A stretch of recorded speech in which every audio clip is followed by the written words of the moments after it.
It is my real pleasure to welcome and introduce the Honorable Murray Sinclair. He is a former member of the Canadian Senate, a lawyer, and the first Aboriginal appointed as a Court of Queen's Bench judge in Manitoba.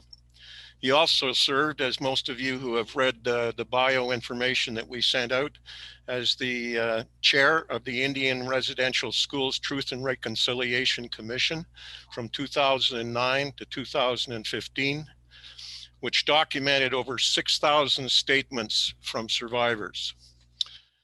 Now, instead of going over further details from the Honorable Murray Sinclair's distinguished career, I'd like to introduce him with a brief story, which I think he will find very meaningful.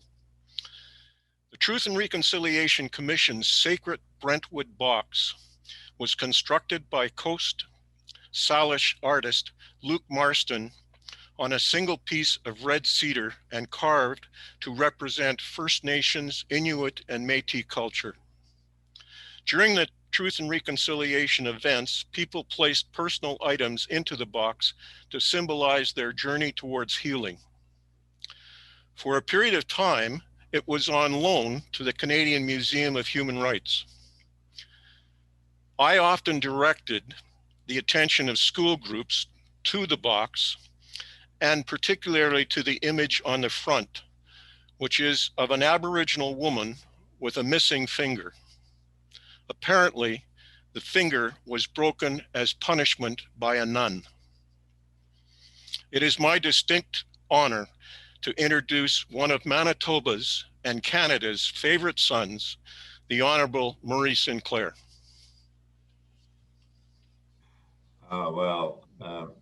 Thank you very much for that kind introduction, and thank you for referring me to me as somebody's son, because it makes me feel more youthful.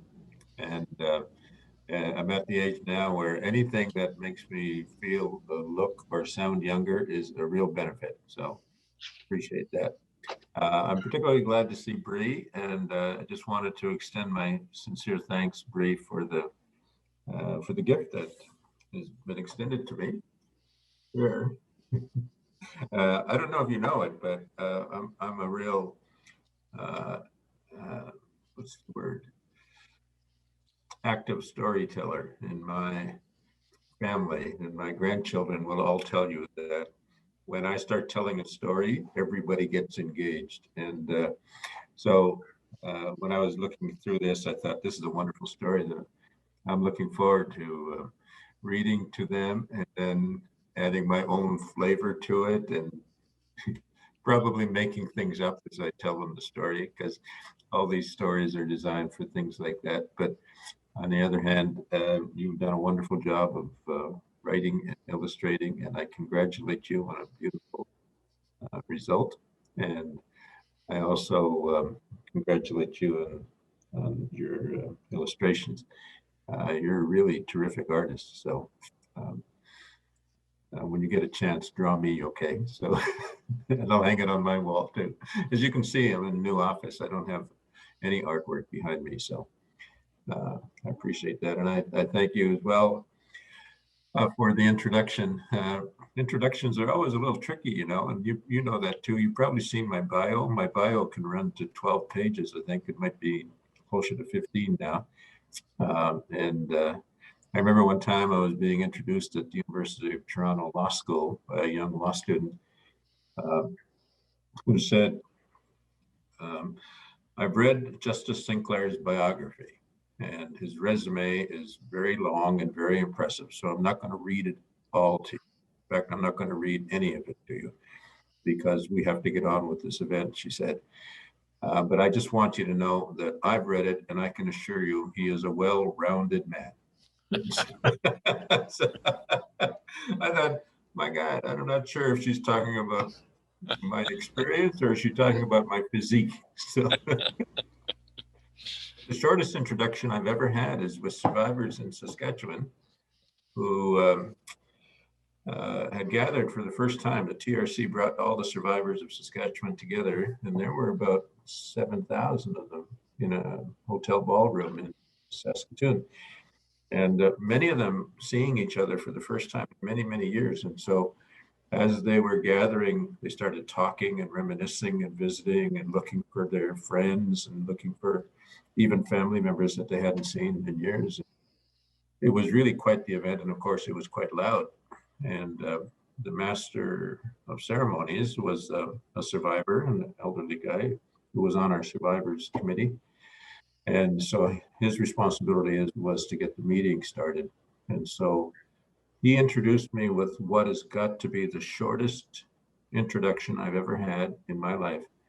Uh, After almost 20 minutes of trying to get these people to sit down and pay attention, and he was literally yelling at them on the microphone, he finally grabbed a hold of I'm not sure what it was, like it looked to me like the leg of a chair, but he had a piece of wood anyway, and he started banging on the dais with this piece of wood, and finally got everybody's attention, and he said to them, and this was his introduction: "Shut up, sit down, here he is." 7 words. So, and he managed to get the meeting started on time. So I appreciate all of those efforts. So I'm going to talk to you about some of that experience working with the TRC, and in particular how my education, both in public schools, university, as well as in the ceremonial gatherings with elders that I attend, prepared me for all of that and some of the things that we learned. Of course, I'm not going to spend a lot of time talking about the final report because there's so much there. It's a over 6,000 page report. There's a lot of pictures in it, but at the same time, it's still 6,000 pages, and it's daunting for people to look at it. But I will talk about how you can utilize it for educational purposes, because I know that many of you still have influence with educators across the country. And in Manitoba. So let me begin, first of all, by acknowledging that in the course of my comments today, it's quite conceivable, I'm 70 years old, so the likelihood of my actually having any of my teachers from my high school years in the crowd are pretty slim. But just on the off chance that one of my teachers is in this group that's watching today, I apologize. I apologize for anything that I say that might suggest that you didn't teach me right, or you said the wrong thing, or you taught me the wrong thing, because I think some of my comments about the public school system in the past are going to be pretty critical. But I do want to apologize to my personal teachers, and I mean no harm to them. I mean no sense of unfairness to them, because everybody does what they're taught to do, as did I when I was a young lawyer. And I think that those are lessons to be learned there that we need to keep in mind as we go.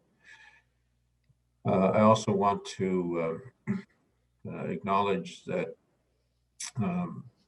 in the TRC report, and in our public event in which we released the final report of the Truth and Reconciliation Commission, we made what I think is probably the most significant statement at the time, which is that education is the key to reconciliation.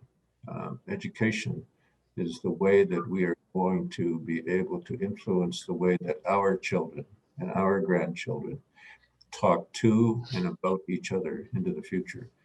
And it's that which I think will ease the way for us to be able to come to terms with this past, but at the same time, to be able to plan and create the kind of relationship that we initially had at the beginning of contact, and maintained for quite a long period of time, but which was drastically altered and misshapen by government policy and public attitudes over the period of 150 years since Confederation.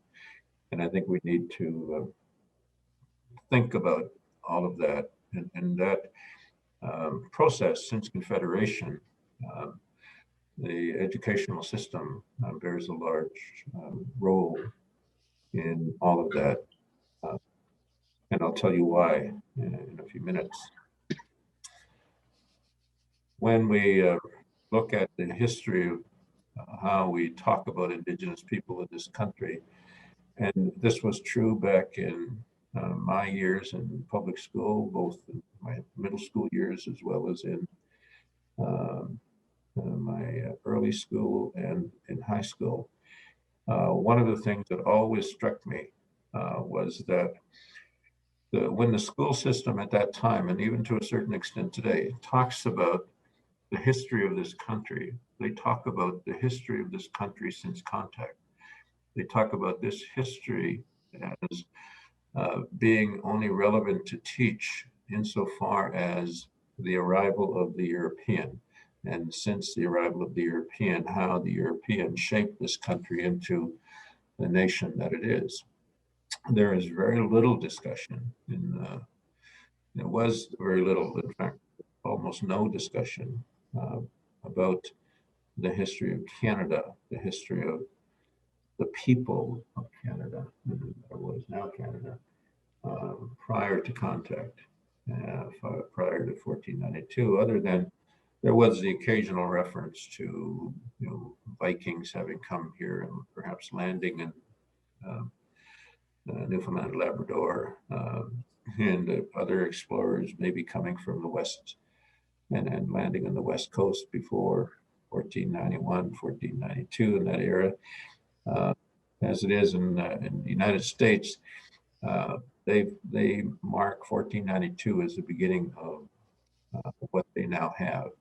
And Canada does much the same thing, that we talk about the history of our nation as really a process of nation building, a process of colonization, and a process of trying to shape this country into a model that would fit into the image that would make it look like and sound like European nations. A lot of that policy, of course, was shaped because of political direction, political decision-making that went on at the federal and a period of time, or after a period of time, at the provincial levels as well. There was a long and strong desire on the part of politicians to teach Canadian children about the beauty of this nation, about the fact that the European settlers who came over here had so much that they had to get through in order to become the strong Canadian citizens that we now have. That it was like conquering a nation without the military might that many other parts of the world went through. And I can remember, and probably some of you can too, either as students or even as teachers in your early careers, I can remember that on the map of the world that was in our classrooms all the way from grade 1 until they stopped making those maps and putting them on the classroom walls, probably grade 6, 7, 8. That the map of the world always had these huge pink areas which symbolized British Empire, and that we should be happy and proud of the fact that we were part of the British Empire, and that therefore we have not only a connection to a valid entity, but we also should be proud of that connection, and we need to be proud of that connection. And all of that was taught in residential schools. And let me talk about how things changed, if you don't mind. Up until from the time of first contact in the 1500s and the 1400s, the relationship between those who were arriving and those who were here, Indigenous people who were here, was essentially one of equals. Now, there was certainly a significant element of racism on the part of European um, travelers, explorers who came here. But they essentially saw the indigenous people as helpmates, people who could help them to enrich themselves with the resources, exploiting the resources in this part of the world. And they, while they didn't have a lot of respect for their languages, for their ceremonies, they had no interest in understanding who they were. There was still a recognition that they were here first, and that you had to deal with that fact, and you had to do what you were trying to do, recognizing that that was a fact that they, the indigenous people, insisted that you understand. But they were very quickly found ways to deal with all of that, including entering into agreements that were economically beneficial to both sides, and that also when there were military conflicts between the French component of the settlers and the English component of the settlers, that there were military alliances that were formed that were beneficial to both sides as well. I just essentially want people to understand that those early years are really ones where while the concept of the doctrine of discovery was one that was carried in the pockets of all European colonizers who came here, it was one that they were careful not to try to convince the indigenous people who were here that they were now subject to Her Majesty, unless they agreed to become subject to either the British Crown or the French Crown. So it was really one of alliances that marked that early relationship. There were probably local places where dominance became a feature of the relationship, but I think that was more because of the unique circumstances of those particular situations. But the relationship generally in Canada in those early contact period was one of economic codependency and alliance building. And when France and England went to war with each other in North America and around the world too, because this is often referred to as the First World War, the French-English War in the 1750s. When they were fighting for supremacy in North America and in other parts of the world as colonizers, eventually England won out in that military fight in North America. And with the surrender by the French forces to the English forces in about 1759 or so, there were very quickly developed tendencies on the part of people of the colonies to try to expand their colonies into indigenous territory. And that was met with great resistance. You will have all heard about Pontiac's rebellion beginning in the 1760s, in which he formed military alliances with a number of indigenous tribes and went up and down the Michilimackinac River in order to drive white settlers out of the Indian territories, it was referred to, and to destroy their villages, to destroy their attempt to occupy their lands. And so that experience on the part of indigenous leaders and the colonizing entities on behalf of the British Crown was seen to be problematic for the British for a couple of reasons. One is that the French-English War had essentially decimated their military strength, particularly in North America. They didn't have the military resources they needed. And in order to be able to resist that, and as well, they knew that if the indigenous tribes of North America all came together, all ganged up together, that they could annihilate the white population of North America quite easily. But that there was disinclination on the part of indigenous leaders to do that. But the British Crown feared that that might happen. And they blamed initially the people who were heading the colonies in North America for creating this tension that led to Pontiac's resistance.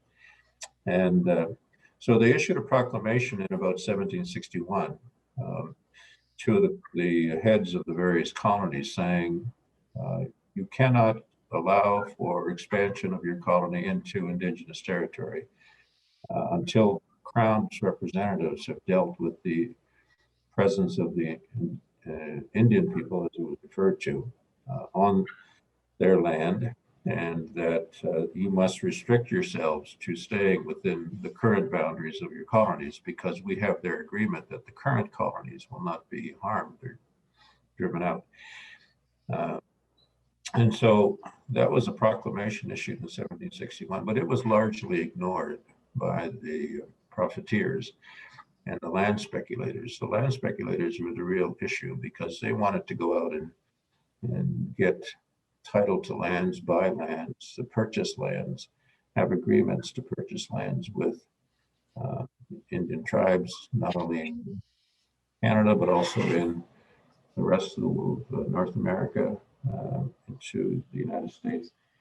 And that proclamation itself was not a legally enforceable agreement. In other words, people could not be prosecuted for it. People could not, or were not legally bound by it. It was a direction, like a policy. It was a direction given by the Crown's colonial office to the leaders of the colonies. But because it was being ignored, and the leaders of the colonies, as well as the people who were living in the colonies, knew that they didn't have to live by it. Land speculation continued to grow and become a problem. There was a lot of conflict with the North American tribes.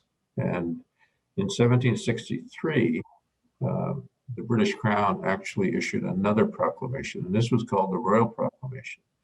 The Royal Proclamation of 1763 repeated what was in the Proclamation of 1761 about expansion being restricted without there being surrender by the indigenous territory. But it was also an assurance to tribes under the leadership of Pontiac and others that we will not allow any incursions into your territory until you are ready to treat with us and surrender your interests in the land to the Crown.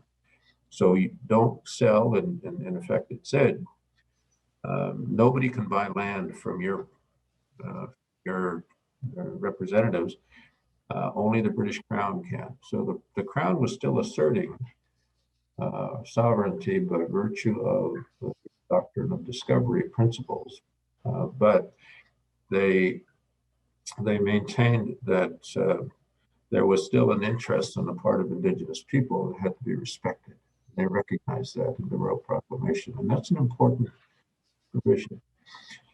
The Royal Proclamation of 1763 was also much stronger than the Proclamation of 1761. It was actually a law, was a legally enforceable and binding law. Anybody who breached it was subject to penalty on the part of the Crown. If the Crown decided to take action against somebody, they could take their lands away from them, they could take their profits away from them, etc. So the Royal Proclamation of 1763 was issued, but it was a proclamation by the Crown. And the question was, how are we going to communicate this to the Indigenous leaders, the Indian tribes? And so an invitation was sent out to all of the Indian tribes who were known to come to a gathering in 1764 to agree to accept the terms of this proclamation. And in 1764, there were a large, long gathering of Indigenous leaders that was held at Fort Niagara.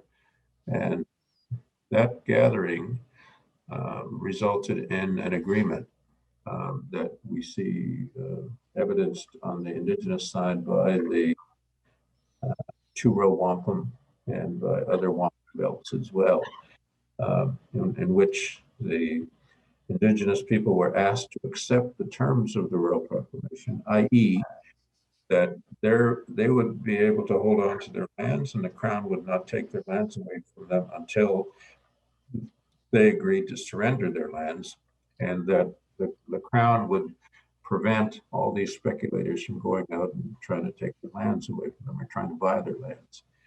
And so that was an agreement that was struck with the Indigenous tribes. And in turn, the Indigenous tribes again repeated their promise that they would not attack any of the existing colonies, but that they would prevent any expansion. So after the proclamation of the Royal Proclamation of 1763, the Indigenous people all gathered together. There was about 3,800 of them, under 3,800 of them gathered together. And the proclamation, the Royal Proclamation, was explained to them, and they all agreed to it. And that agreement was evidenced through wampum belts. And so when you go to any of the Indigenous centers around North America, you'll see evidence of their various forms of wampum belts. Not all of them used beaded belts like the Mohawks, the Six Nations people did, but there were other forms of referencing that acceptance. So the Royal Proclamation sort of became the defining document for the relationship between Indigenous people and non-Indigenous people going forward. And the main provision of it was the Crown would not take away Indigenous lands from Indigenous people, but that Indigenous people could not sell their lands to anybody but the British Crown. And that had to be done in a solemn ceremony. So it was still protective of the doctrine of discovery principle, but at the same time, it recognized Indigenous sovereignty. So it was an interesting document in that respect. There were other terms in it, but I don't want you to think that that's the only provisions in the Royal Proclamation. There were other terms in it, but those were the main ones. The Royal Proclamation of 1763 was a document that quickly came under attack from people living within the colonies, particularly the land speculators.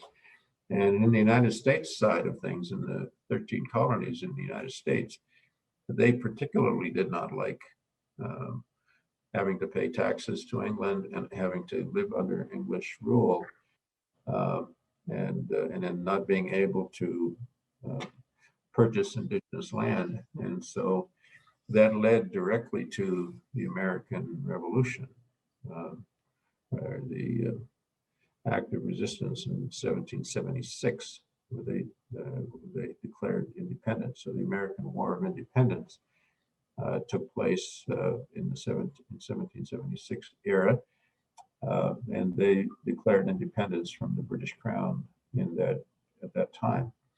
And so those colonies then began their own treatment of Indigenous people.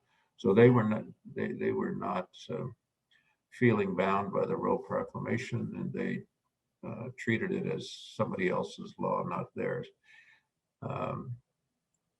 So let's put that aside for the moment. But in North America, the Royal Proclamation of 1763 stayed strong and was respected. And was respected all the way through to Confederation.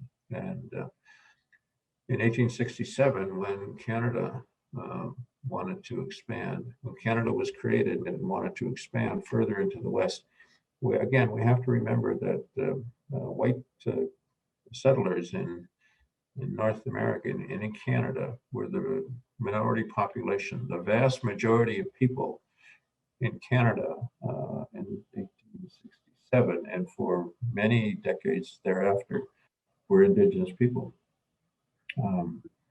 We don't have exact numbers, of course, but if you just think about the numbers, the number of Indigenous people in Canada that populated the country would have been in the hundreds of thousands. The number of non-Indigenous people who lived in the colonies would have been in a much lower number. And so Indigenous people were in fact now going to be subject to governance by the white government of Canada. And Indigenous people, interestingly, were never invited to the talks of Confederation. I did a presentation on this issue to the Confederation Conference, which was held in Prince Edward Island. And I pointed out that there's no logical reason other than inherent racism but why Indigenous leaders would not have been invited to discuss Confederation, because Confederation was going to be a very significant issue going forward. Sir John A. Macdonald and his cronies who were involved in those discussions about Confederation knew that. And in fact, it was a central topic during the Confederation talks. And it became, in fact, an issue in which the issue of the relationship between Indigenous and non-Indigenous people was subject to federal jurisdiction, and the provinces could not interfere with that relationship. So we see that in 9124, the British America Act, or Constitution Act, 1867. And so that allowed Canada, in effect, to claim that they now had the jurisdiction that the British Crown used to have. And from that point forward, then, Canada, led by Sir John A. Macdonald, could do whatever it wished to do. And Sir John A. Macdonald was a racist. I don't think there's any question about that. He was a very blatant racist. He believed that the only settlers that should be allowed to come to Canada should be people of white Anglo-Saxon Protestant background. He was prepared to allow Chinese people to come in, South Asian people to come in, but very, very significantly limited their rights to stay. So Chinese people or Chinese men who were brought in to work on the railroad, for example, were not allowed to bring their families. South Asian people were very restricted about where they could live and what their numbers could be, and they in fact could be turned away, and often were turned away, even though they were traveling to Canada by the boatload, but they weren't allowed entry into Canada for a long period of time after Confederation. So Sir John A. Macdonald believed that Canada should be a white Anglo-Saxon country. And in fact, he actually used the term in Parliament that Canada should be a land of Aryan people. So he used that. That term was known to mean white people of European stock. And so in his language and his approach to things, that was the idea. But he had this huge population of Indigenous people that he had to deal with. And when he wanted to expand, you got to remember the initial Confederation was of the existing colonies in the East, Lower Canada, Upper Canada, and the Maritimes. When he wanted to expand into the West, which was his idea to counter the American movement into the West, the Americans were buying up and actually waging war against the American Indian tribes.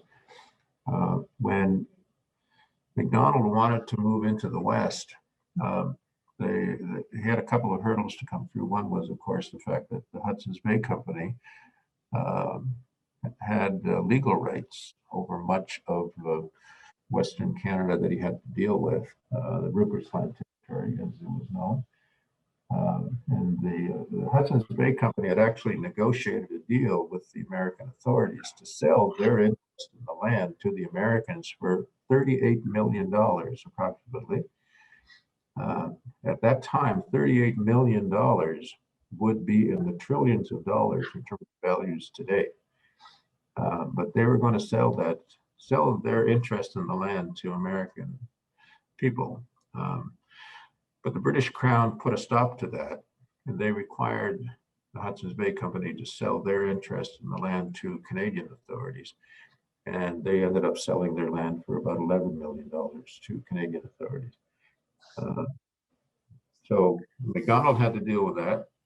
And then he had to deal with the fact that the Royal Proclamation of 1763 required him to sign treaties going into the West. But not only did that require him to sign treaties, but the terms of the Rupert's Land Transfer Agreement, which Canada signed, also said that Canada would be responsible for dealing with the issue of Indian title in Western Canada that the Hudson's Bay Company had never dealt with.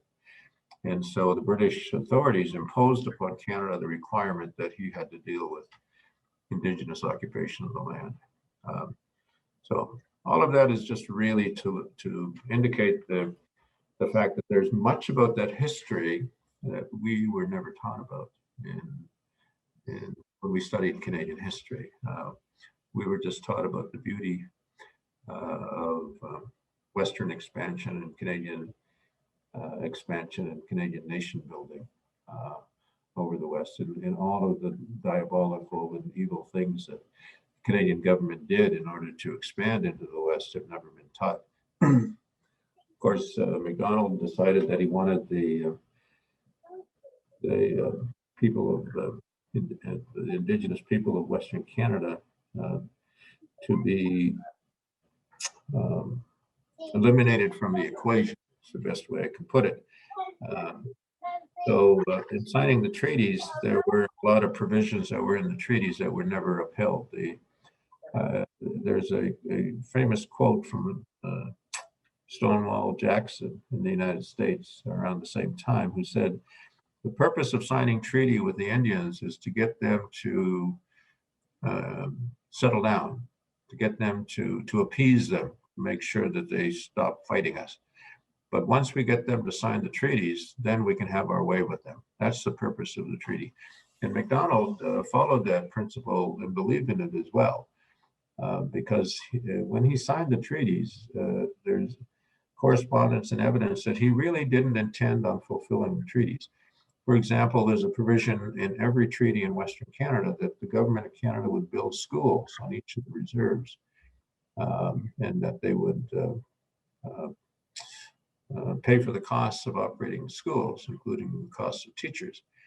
But they never built a school on the reserves in the early part of the latter part of the 19th century. Instead, what they did was MacDonald followed the policy that was set out in a report and a study that was done by Egerton Ryerson, who was an educator in the colony, Upper Canada colony in the 1850s. And he had written a report about the importance of public schools. And Ryerson said that we need to have our own public school system so that our children can become the leaders of this country. Our children should be educated to be the philosophers, the engineers, the lawyers, the doctors, that the ones who will ultimately be the backbone of our society. But Ryerson also went on to say in his report, but for Indigenous people, we have to understand that these are people of inferior mental complexity, that they cannot understand and appreciate the things that the white children can understand. And therefore, we shouldn't think about trying to educate them to be lawyers and teachers and engineers and doctors. We should think about training them to be the tradespeople of society, the ones who will do the work that will help our leaders to accomplish what they want to accomplish. And so Ryerson wrote in his report that industrial schools should be built where Indian children can be educated, and that they should only be educated to the extent that they can become the people who do the physical part of the work for our colonies going forward. The work of Ryerson was work that MacDonald was well aware of. He referenced it a few times in his speeches, so he was well aware of the importance of public schools, but he was also well aware that public schooling for Indigenous children was not going to be the future, that in fact industrial schools were going to be the way of the future. And in 1885, or in the 1880s, he started building industrial schools. And the first schools we now call residential schools were in fact referred to as industrial schools. And they built them, ignoring the promise in the treaty to build schools on the reserves. He built these industrial schools, taking the children away from their families and putting them there to be educated. And that was the intent. Now, you've all heard, I'm thinking, what was shared with us in the TRC experience, the very difficult and painful stories of those who survived the residential school experience and how painful it was for those who were there and what was done to them and with them. But the one thing that most people don't understand is that residential schools and industrial schools were actually not schools in the classic sense. There were no teachers who were properly trained to teach. Those who were in charge of the schools were recruited from missionary societies for the most part, or were coming from Catholic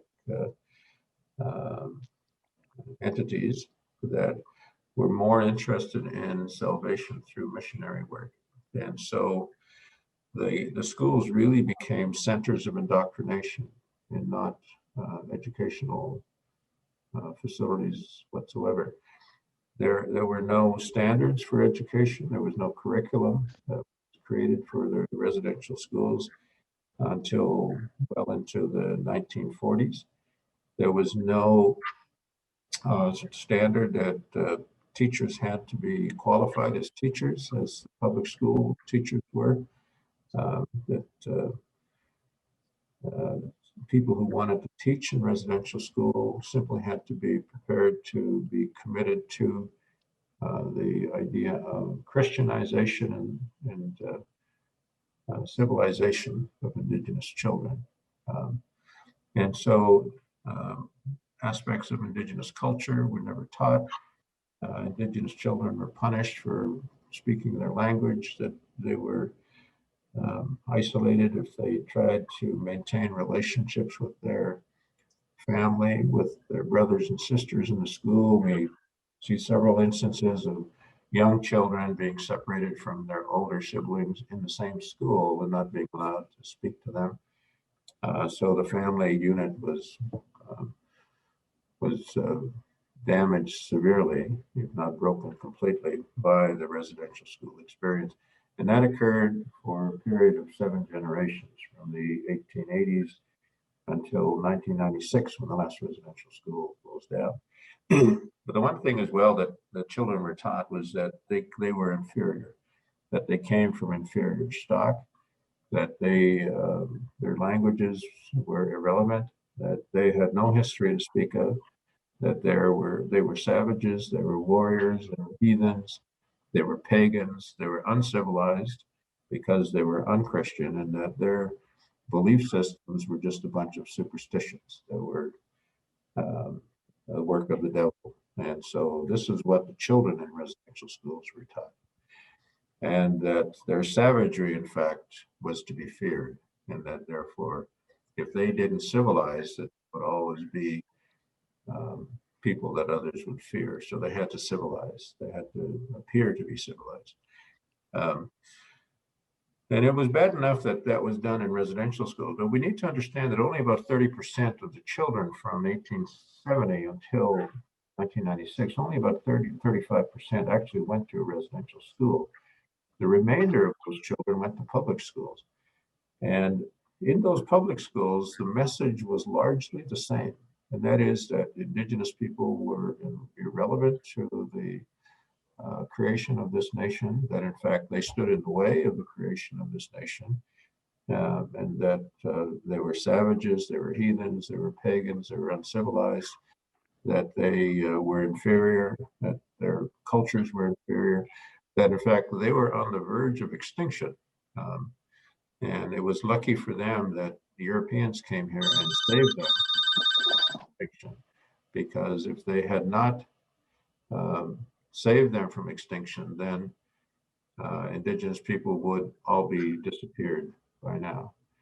So that was the message that was taught in the public schools as well, because that message was taught in the residential schools.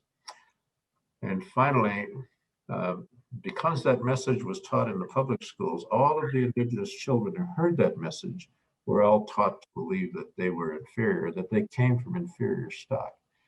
And that message was very strongly implicated in their own sense of development, in their own sense of validation. And the dropout rates for indigenous children in public schools is extremely high, still much higher than it is for non-indigenous children, even today. But it was high almost from the beginning, not because of travel issues, not because of the fact that there was difficulty getting to school or getting support from their families to be in school, but because many of the young indigenous children were just feeling that they were being disrespected in those schools. They felt no hope about their future because those schools didn't give them a sense of hope. Now, that same message was also being heard by the non-indigenous students in that school, and they were hearing that indigenous people were inferior, they were savages, they were heathens, they were irrelevant, that they were essentially bad people. And they were also hearing that white colonizers who came over to this part of the world from Europe, historically and from the time of arrival, were always seen in a positive light, that they were people who had overcome huge challenges, that they had literally pulled themselves up from their bootstraps, and that they were people to be respected. That history was something that young indigenous, non-indigenous children were expected to be proud of. But indigenous children couldn't be proud of that because that was not part of their history. Their history was, in fact, the victimization side of things. And so that had an impact upon the relationship that was being felt at school. When I went to high school, I was an athlete of the year when I graduated from high school. I was the athlete of the year when I graduated from high school. I was also the class valedictorian of my high school class. And so I gave the valedictory speech for the graduating class, and there were about 140 of us who graduated at the same time. And I was always in the top 1 or 2% of students in my classrooms and in my school. And there's a reason for that relates to my aunt, who was a teacher, and insisted that I pay attention to my educational experience. But 25 years after my graduation, I went back to my high school. They have these gatherings every few years, the 25th anniversary of my graduation. I was invited to address the members of my graduation class, and I said to them at that time, I remember being here in this spot, standing, in fact, in this stage, addressing the graduates as well as addressing all of the people who are here. And I remember thinking that there's a part of me that wonders, really, do you really like me? Do you really believe that I am somebody that's worthy of your full respect? Because I believed that not one of them would have ever changed places with me.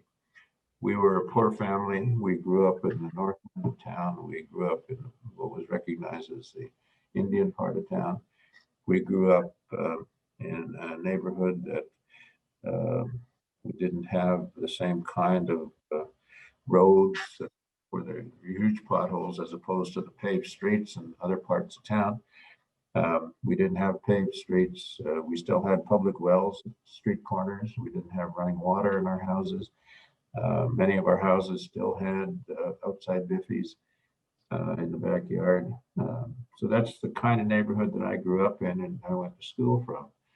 And I know that though I was captain of my basketball team and captain of the volleyball team, and I was on the cross country team and one of the co-captains of that, and I was on the track and field team and competed with all of the other students who are still very successful.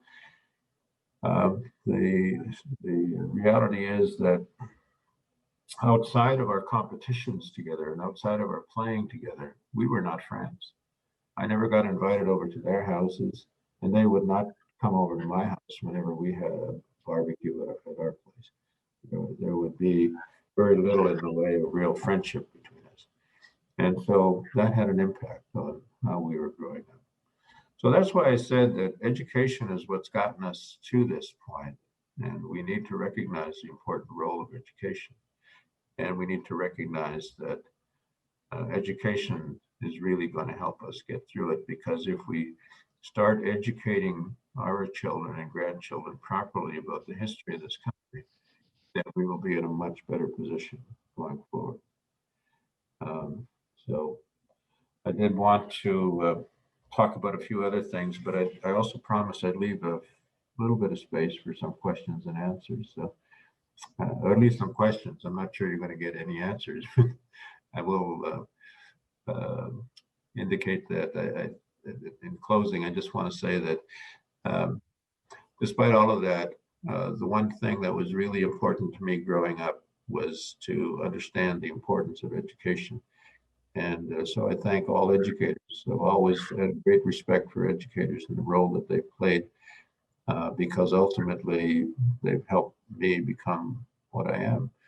They have taught me an appreciation of literature, appreciation of all of the sciences, and being able to understand all of that helps me to look at the world in a proper way. But when I graduated from law school, I had a very difficult time practicing as a lawyer because of the racism in the justice system. And so I decided to quit being a lawyer. And before I did that, though, my wife told me, as she often does, that I should go and talk to an elder about my decision. And so I did. And I met with just a wonderful human being by the name of Angus Merrick from Long Plain, Manitoba. And Angus and I had known each other for a number of years. And so I went to visit with Angus, and we spent all day together talking about my thinking around the racism I was experiencing, and that I was going to quit practicing law. And at the end of it all, he listened to everything I had to say. He didn't say very much. He just asked a question a little bit, comment every once in a while, but really let me do all the talking. And then at the end of it, he said, "Now, my son," he said, "I'd like you to listen to me." And he talked for a long time about his experience growing up too. But what he said at the end really struck me as very important. He said, "If you want to quit being a lawyer, you can," he said, "because you don't have to be a lawyer if you don't want to. If it hurts you to be out there doing that work, then don't do it. Don't go someplace where you're always being hurt and you're feeling hurt and you don't enjoy that work, because your responsibility always is to help the people. You can't help the people if you're feeling angry about what's going on. You'll end up harming them too. So don't do that." But he said, "Understand this, that even if you quit being a lawyer, you'll never be able to unlearn and undo all of that knowledge that you have about law. People will still come to you and ask you questions about law. So you will always be that resource for them. And you will always fill that need that they have to understand those things." But the one thing you need to understand, he said, is that you know a lot about all of these other things, science and this, all this literature, all those big books you've read, all of those laws that you've studied, you know all of that. You're very good at that, he said. But the one education you've not had is you've not been taught how to be an Anishinaabe. You haven't been taught how to be an Indigenous man in this world. You don't know how to be a proper husband to your wife. You don't know how to be a proper father to your children. You don't know how to be a proper brother to your sister. You don't know how to be a proper grandfather. You don't know how all of that works, because all of those things that you grew up being told about, being talked about, were things that were not connected to your spirit. He said, your spirit allows for you to learn all of that. So he said, you have to go out and learn what it means to be an Anishinaabe. And so what I suggest you do, he said, is go out and start learning that. And then you will be the best lawyer that you possibly be. If you decide you want to quit law and go be a carpenter, you'll be the best carpenter you could ever be. If you want to be doing something else, he said, you will be the best that you can ever be doing that too, because you will be a good husband. You will be a good father.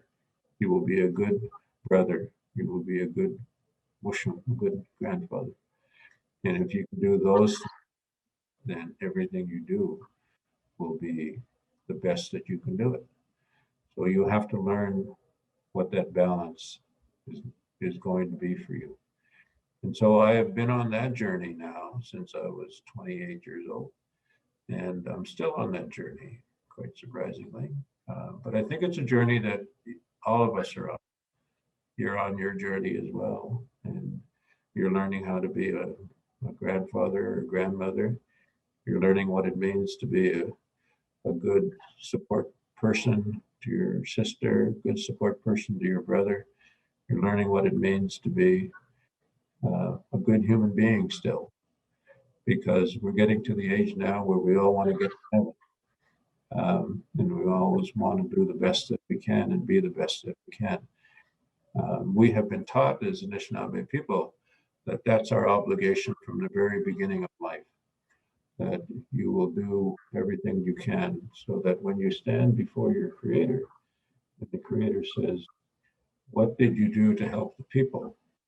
Then you will have an answer for that. So that's why I'm here talking to you. That's why Bree wrote that beautiful book, because it's all about that. Big Rich.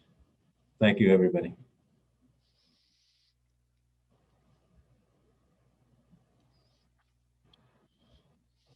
I'm not sure who's going to do what now. Well, John, you're muted. So, but Honorable Sinclair, Murray Sinclair, thank you very much for your address. I believe John is going to come online in a second. He's our MC. So, John, you just muted yourself again.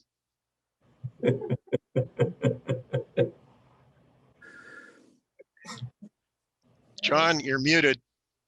It's Gordon who has to unmute us. No, he doesn't. Oh, can you hear me, Bill? Yeah. Yeah, Oh. I can't unmute him. John has to unmute himself. Which I have done several times. There you go. There. Okay. My grandchildren, if they were watching this, they would say, that's just what old people are like, Moshe. I know. They all do that. They all do that. Well, you know, in this crowd, Gordon, at 70, you're a young man. Yeah. I'm 70. That's one way to feel young, incidentally, is to hang out with old people. I learned There that. you go. That's why I come to these meetings. Seriously, I'd like to turn the meeting over just briefly to Guy Hansen, who is our public relations person, who will have a few things to say in introducing Bree. I know you've received your book, but I think it's very important that Bree has an opportunity to speak with you. So Guy, if you would introduce Bree. Sure. Bree was the first recipient of the University College of the North administered award that RTAM initiated 3 years ago. We were so pleased together. We were so pleased to see her work. It was immediately identified by Pat Bozola as potentially being a book. And I don't want to use a lot of time here. I think it was our privilege to do this. And I have a question for Bree. I hope she can hear it. Bree, we sat around as a committee several times looking at this book, and we all had different ideas about which picture was the most special to you. We could see a lot of yourself in all the pictures. Which was your favorite drawing or photo? That is hard for me. It's hard for me because I like all of them for different reasons. And I think something that's really special about it is that we started it 3 years ago. It's been 2 years of working on it. And some of the paintings I did, though, there was a few of my first watercolor paintings I've ever done. Yeah. So to watch that from the start and then to see these ones, I guess one of my favorites is probably the last portrait of my grandma that I did with the yellow background, because I feel like it just embodies her a lot. Yeah. But yes, that one, yes, thank you. I really like the cabin next to it in that one as well, because that was actually one of my grandparents' first cabins that they built out at Mystic Lake in Saskatchewan. And my dad would have been like 10 maybe when they built that. So it's just really cool for me to be able to include those things. Well, we feel so lucky to have you as our first recipient of the RTAM Indigenous Bursary, and it's an ongoing bursary. Murray, you'd be happy to know, I think that we are committed to that, that it be given to a person of the North, an Indigenous person of the North, and that is in place, and we're very, very pleased to be able to do it. I'd like to call on our Vice President to say a word of thanks. Joanne, are you there? I'm here, John, thanks. Well, this event has been highly anticipated by all of us, Mr. Sinclair, and we are so happy to see you as close to in the flesh as is possible these days, and you, Bree, as well, that's for sure. I can assure you we certainly have not been disappointed. We are very appreciative that you have provided us with your time, your experience, and most of all, your wisdom here today in this interesting and informative session. My husband, who was sitting here beside me listening to you, is a retired history teacher of 37 years here in McGregor, in the same classroom, I might say. And he's been providing color commentary, Mr. Sinclair, quietly here, nodding and quoting dates and facts, particularly from the 1763 Royal Proclamation. And so he very much has appreciated seeing you. So you have brought history from which we can harvest and form and understand the recommendations and guidance for us, not only as the RTAM organization, but also as individuals, to help us move forward in a responsive and enlightened way. And for this, for the honor and pleasure of meeting you, we thank you, sir. Thank you. Joanne. Thank you very much, Joanne. I have just excuse me for just a minute. I have a special request from one of our special guests. The president of the Manitoba Teachers Society, James Bedford, would like to make a comment. Go ahead, James. Thank you. Thank you, Bill, for that. And let me begin just by saying what an honor it is to hear you speak once again, Senator Sinclair. On behalf of Manitoba's public educators, Bill, I'd like to thank the Retired Teachers Association of Manitoba for the opportunity to be part of today's session. Senator Sinclair, we deeply, as public educators, we deeply appreciate the work that you've done over decades now, especially with the Truth and Reconciliation communication, but still being a voice for Indigenous people, but really all Canadians in your role as a senator. You said something very, very important to us earlier in your presentation when you said education is the key to reconciliation.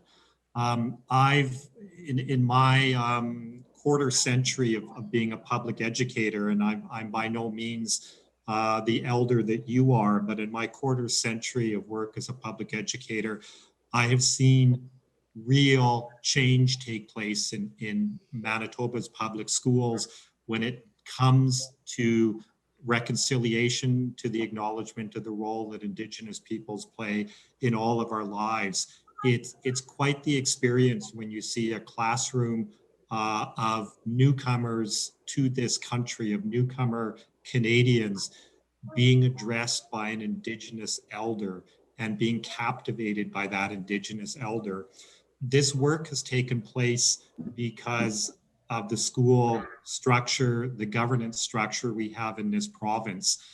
School trustees and superintendents have embraced reconciliation, embraced the recommendations from the TRC, and have a strong desire to make that a part of our educational communities, regardless of the makeup of school populations. And you are aware that we have schools that are 80 and 90% populated by Indigenous students, but we also have schools where the Indigenous population is barely measurable. Yet reconciliation plays a role in every school. And I'm proud to say that I think our members year after year embrace it more and more because they're the ones responsible for carrying out the programming. I believe you're probably aware that this structure is going to change. The provincial government has introduced legislation that will see the abolition of school boards and school divisions throughout the province. Our schools, according to legislation, will be governed by parent communities. There'll be an appointed board to govern, I guess, all schools within the province. There is passing acknowledgement from the minister that there's a huge education gap in this province when it comes to Indigenous students, yet no mention at all about how this educational gap will be closed, about how our schools are going to better meet the needs or continue to better meet the needs of Indigenous students in this province. And I have to say, as a representative from Manitoba's public school teachers, we're deeply, deeply, deeply concerned that these changes are going to set reconciliation in our schools back a generation. And if we set reconciliation back a generation, we're starting all over again. And I guess my question to you is I hope that your voice will be a voice to be heard in this province going forward, that we need to continue to do real things in our schools to carry out our commitment to reconciliation. Our Indigenous students don't need a promise that maybe something is going to happen to improve things 5 years down the road. They need real change now. And I greatly fear that the provincial government is putting us on a path where our Indigenous students are simply going to fall further and further behind, and we're not going to see the programming supports that we need to improve their lives. And I know your commitment to education has been enormous. I guess I'm asking you if we can continue to hear that voice of support for the work that everybody in the system is trying to do to improve things as is so desperately needed for our Indigenous students. I heard you say the word ask, so I assume there's a question in there you want me to respond to. So let me begin by saying that I too have grave concern over the decision by the government to do what they're doing. The details have not yet been revealed, and so the consequences are not yet anticipated, but I can see that with the process that's been defined in the media reports to this point in time, I can see that there will be real problems to convince local parent committees to take seriously their commitment to reconciliation, because local parent committees, particularly parent committees that are largely non-Indigenous, think of reconciliation as an Indigenous problem. they think of reconciliation and the experience of residential schools as an Indigenous issue, and that it has no impact upon them, has no impact on their children, and therefore they don't have to worry about it. They don't have to pay any significant attention to it. This is reflected in the fact that almost all of the conservative governments, provinces of Ontario, provinces of Manitoba, Saskatchewan, Alberta, where the largest significant population of Indigenous people are, and the largest number of residential schools were, they have all discontinued their curriculum change process. And we recommended that curriculums be altered to be more inclusive of the Indigenous story in Canada's history, and that the truth of what Canada tried to do to Indigenous people should also be part of what all children are taught. Because what we said then is what I said here this morning, and that is we need to recognize that it was not only Indigenous children who are negatively affected by the mythology of Indigenous inferiority, but non-Indigenous children were also negatively affected by the myth of non-Indigenous superiority. And so that means that those people that I went to school with, who believed at the end of the day that even though I had all of those accomplishments, I was in the top 1%, I won all of the awards and bursaries when I graduated from high school, I was a valedictorian, that they were still better than me in terms of scholarship, in terms of everything that they would be able to do in life, and that my life was going to be restricted to becoming a carpenter or an auto mechanic, which is where almost all Indigenous people were being streamed in the 60s. And I have to say that I still run into some colleagues who I went to school with who say that you really did good for yourself. We really didn't think that you were going to accomplish all of this. And I'm always tempted to ask them, what did you think I was going to accomplish? I was stronger than you. I was faster than you. I was smarter than you.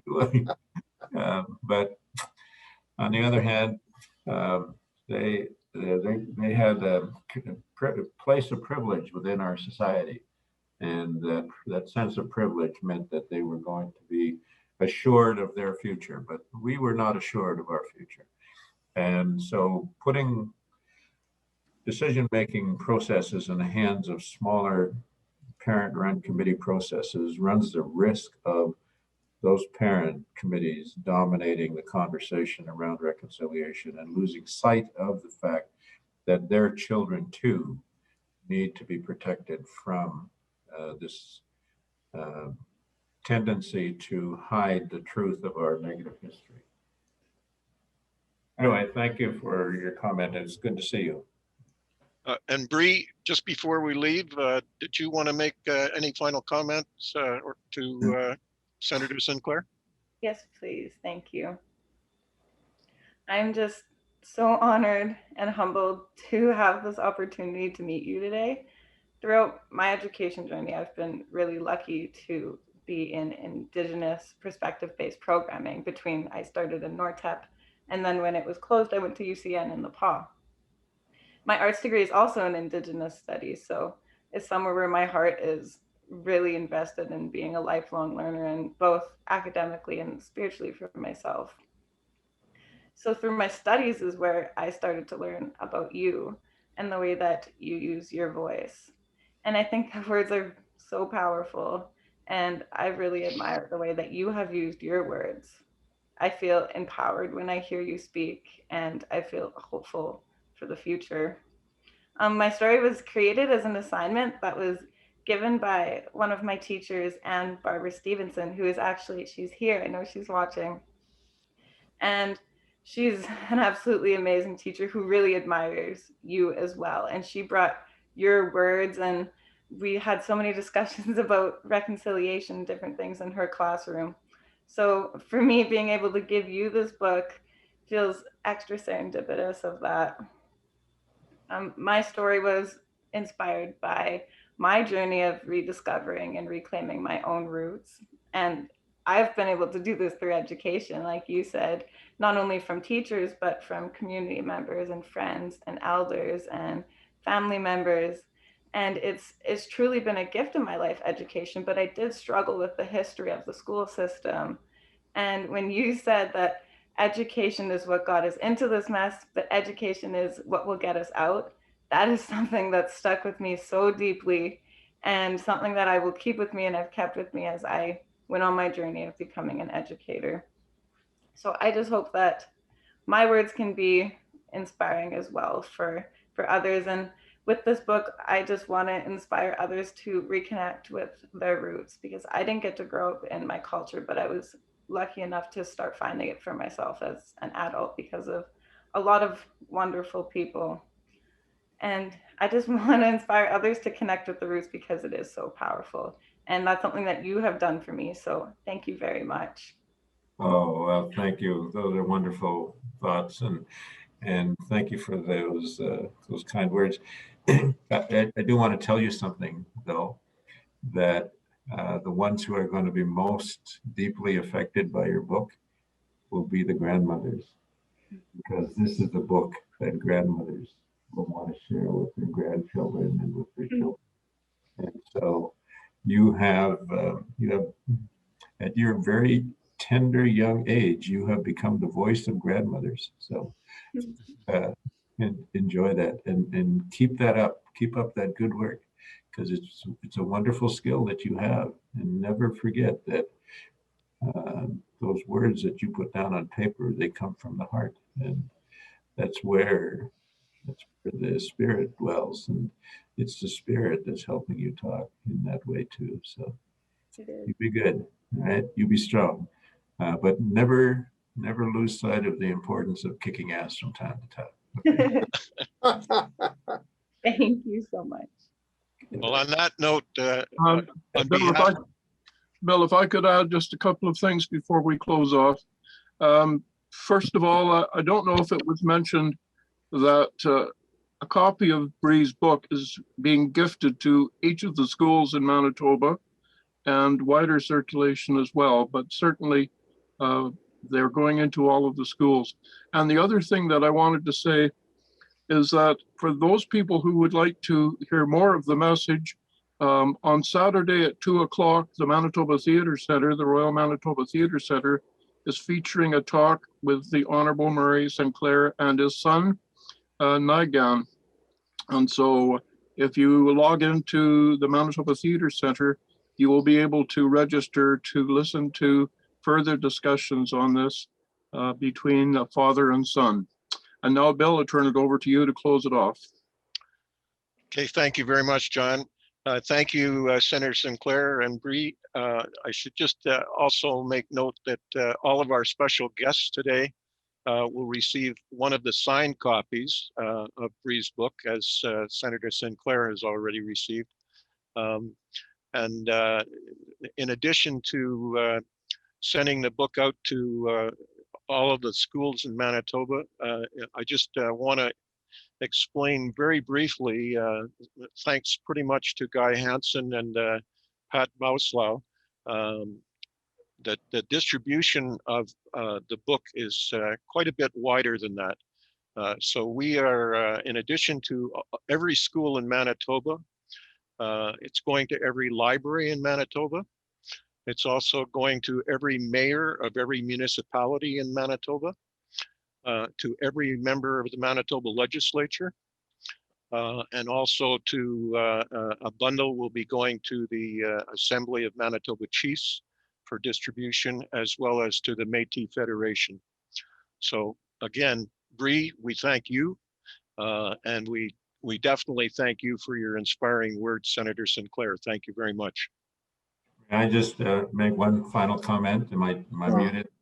Can I make one final comment? Absolutely.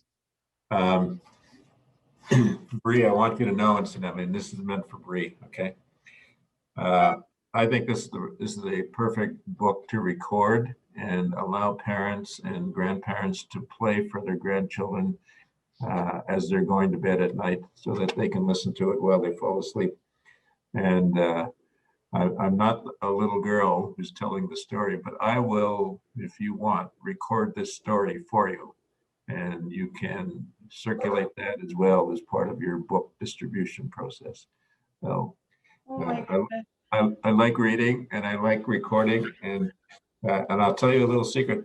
Because of my work, I traveled so much that my children often didn't see me for days, sometimes weeks on end. And so what I would do before I left home is I would record stories for them onto tape. And then every night my wife would play a tape for them so that they could hear my voice before they went to sleep. Sometimes, of course, they fell asleep to my tape, to my voice. And my son Nigon has all of those tapes. So he's we're arranging to put them into some kind of a shareable format. But yeah, we have a lot of those stories because I traveled a lot. So thank you. And Bree, keep in touch. Thank you so much. I would absolutely love that. That would be a huge honor for me. Thank you. Okay, this concludes our special program. I'm going to suggest that we take a 15-minute break and we'll come back at 12:15 to resume the business of the RTAM board. Thank you very much for everybody that has participated and all of our special guests from both inside and outside of Manitoba. Thank you. Thank you. Miigwech. Bye, everybody. Bill, Everyone, Bill, thank is you, it possible Senator to Sinclair. ask Senator Sinclair to maybe stay for a minute or two for some informal questions? Yeah, I can hang around. I've got to give up the office in about 2 minutes. Okay, Jack Fraser had a question for you, Senator Sinclair. Yeah. Wait, two things. One, I'm gathering we have permission to share this taped interview with you. And secondly, I have a question in terms of our agenda later in the day. You are a wonderful elder with wonderful advice, and I know you didn't listen to us talk a bit, but I dare say you have some thoughts to maybe share with us. Later in the day, we're going to be breaking out into groups of smaller numbers to look at how RTAM can be of support going forward for the Truth and Reconciliation recommendations. And I was wondering if you had any parting advice specifically to that you could impart as an elder to us. Oh my. Well, not knowing what you've done to this point in time or what processes you've engaged in to this point in time, I'm just sort of going to have to fly by the seat of my pants here. When people ask me that question, what can we do going forward? I usually tell them three things. One is read the summary of the report, inform yourself so that you know what to say and how to respond to people who say this never happened. And we're going to be hearing more and more of that as we go forward. The more people are being denied access to some of these documents and some of this history are able to say this never happened. There's a strong movement in the Catholic Church, for example, to say that the survivors were all lying and that none of this ever occurred. But in addition to that, there are people who are saying we can't teach this to little children because it's going to hurt them. So what the important thing is, read the report so that you yourself know how to respond to those kinds of things, because older people in society, retired teachers in particular, are a very influential voice when it comes to the role of educational tools going forward. So. And if you have any difficulty getting a hold of the copy of the TRC summary report, it's sold in just about all the popular bookstores.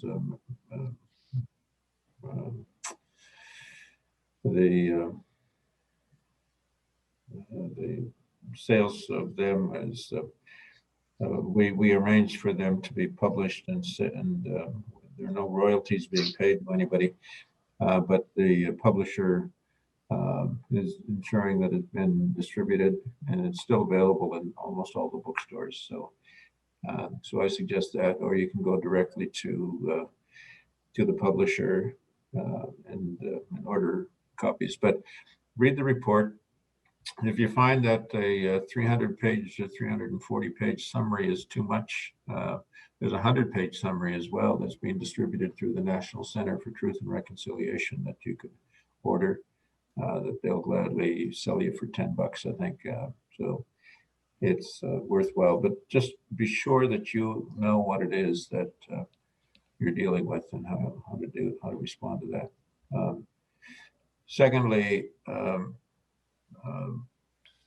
think that there has to be an organized plan that you have to put in place for your organization to, and ask yourself the question, what can we do as an organization?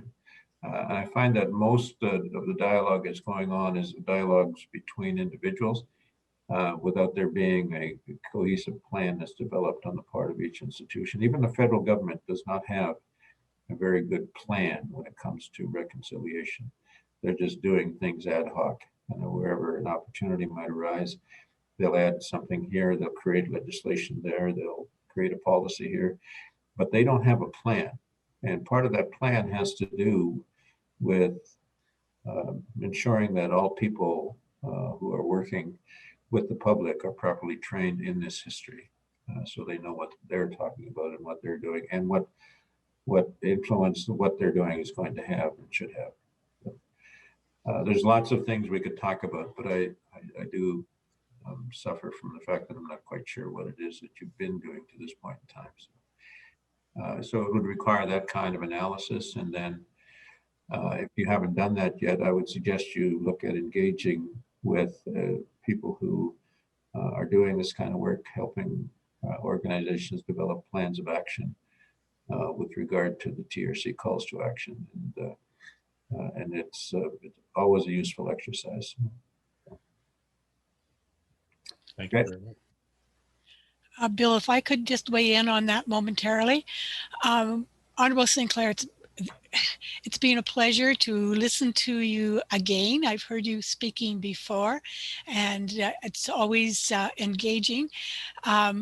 When you ask about what is our plan, I think that Bree's book is one plan, because with it going to every school in Manitoba, plus a huge concentration of people beyond the school system, we hope that the message in her book is something that will be accepted by all those schools that are receiving it. And just as a little addendum, that was my frantic note that you received with the book, that you are actually getting by mail shortly a signed copy, which is the first edition that came off the press at Leach Printing in Brandon. So you'll have a signed copy with Bree's precious name on it. So thank you again.